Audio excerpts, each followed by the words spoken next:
All right, y'all. Fuck it. I'm posting my Todd lore.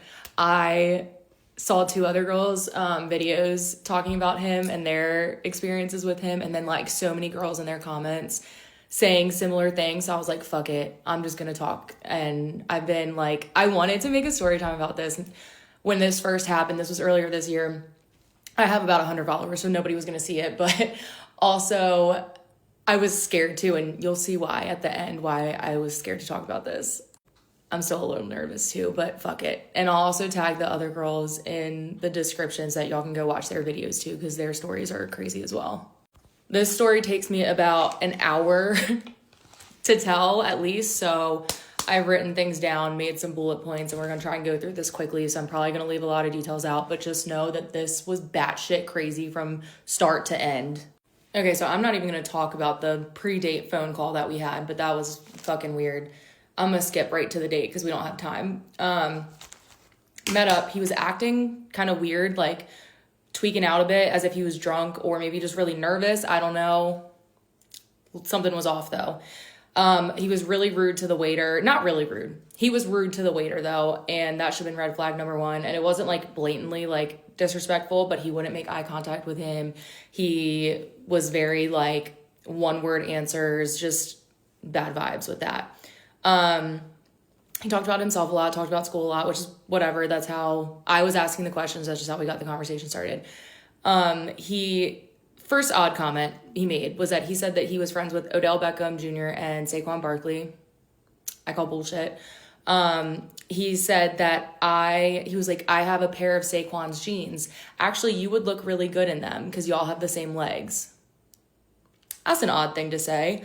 He then was talking about my earrings, which actually I think were these same ones. He said, I like your earrings. They match the trunk. Or they match the wagon. That's what he said. He said, I like your earrings. They match the wagon. And that one's kind of funny. I got to give it to him. He kept saying that I was abandoning him. Like, anytime I try to leave throughout the night, he would accuse me of abandoning him. He'd be like, why are you abandoning me? Why are you abandoning me? Do you hate me? I was like, no, I'm just trying to go. And yes, I do kind of hate you at this point. I don't want to be around you. He vaped at the table and asked me if I vaped. I said no, but I used to for a really long time, but I just quit about a year ago. I'm giving him all the like tips and tricks that helped me start or stop vaping. And he's just sitting there quiet and he looks at me when I finish my whole little spiel and he goes, how often do you masturbate? Excuse me? Uh-huh. Who asked that? I said, I'm not going to tell you and I'm going to pretend you didn't ask that question. He also said I might be a sex addict. Not me, him. He said that he might be one. Kind of adds up. He also talked about a lawsuit that he was involved in, which I'm not going to go into, but wasn't good. After all of this, I did still kiss him in the parking lot. He kept trying to get me to go back to his hotel room with him, and I kept saying no. And that's when he would accuse me of abandoning him. But I'm like, no, I'm just trying to get home to my cats. And also, you're kind of freaking me out a bit. But I still did end up kissing him in the parking lot. And as we were kissing, he stuck his hands down my pants, down the back of them, in the middle of the public parking lot, right in front of the Harris Teeter. So that's when I was like, all right, yeah, I'm not seeing this guy again. As if the previous red flags weren't enough, but I'm stupid. So anyways. Oh my God. He also, as we were saying goodbye, he says to me, and at this point, I had told him that I was going to I'd be willing to meet up with him the next day. I really wasn't, but I was just trying to get him to go away. But he looks at me, he says, and he goes, are we ever going to have sex?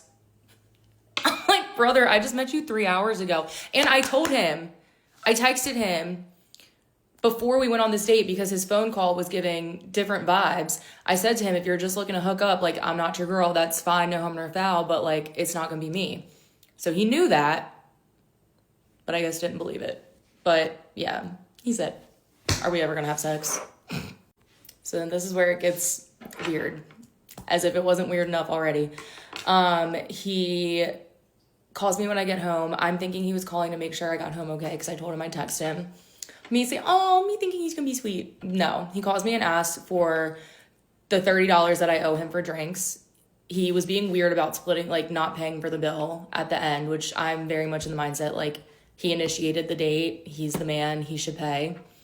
And he was also the one doing the most drinking. He ordered the most drinks, which is fine, but just whatever. So he wanted $30 for my 2 drinks that I had. And I told him, I was like, that's fucking rude and ridiculous, but yeah, you'll get your $30. We're not talking ever again. And he threw a fit. I hung up on him. He starts blowing up my phone with all these crazy ass texts, and he starts calling me again, and I finally answer, and he goes into this whole like boohoo sob story about why money is bad for him now and why he needs money and blah blah blah. It was a whole thing. And he was like, do you feel bad for me now? I said, no, not really, but I'll give you your $30, but don't talk to me again.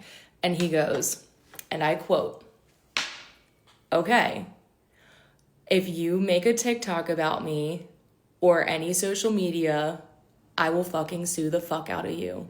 Do you understand? Are you kidding me?